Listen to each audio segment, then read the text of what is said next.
I thought I'd share a little video with you folks.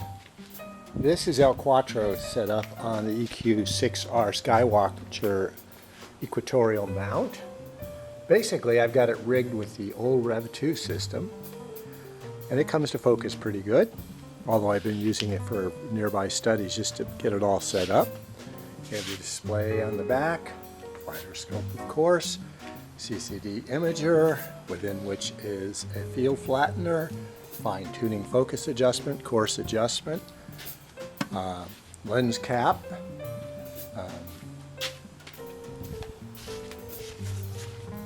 handset for setting up both the location and setting up basic modeling parameters, which is very complicated on this compared to the Gemini 2, but still can be done. It has to be done every time you set up the scope. It does not store the values. You have to know where you're at in terms of longitude and latitude and your time stamp.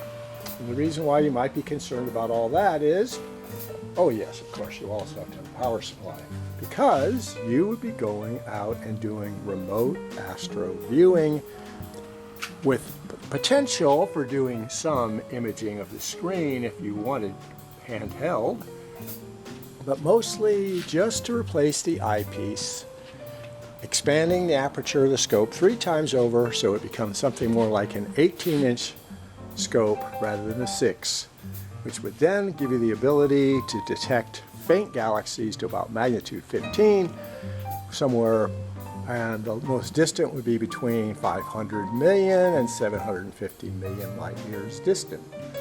I've also got, oh by the way, I've got a deep sky filter in there, anti-light pollution filter.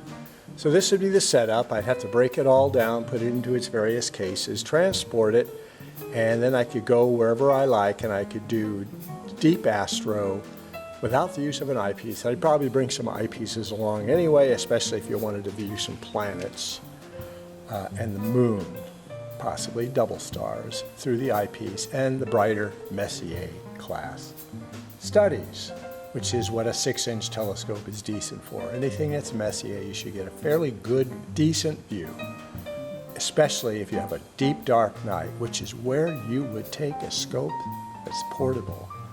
For instance, Crater Lake, 6,000 feet up, overlooking the lake below, but at 6,000 feet altitude on a nice, pristine night with no clouds, you'd see stars to magnitude 6.0 with your unaided eye. And that means this scope would image stars down to about 13.5 at the eyepiece at 150x, or galaxies potentially as faint as magnitude 16.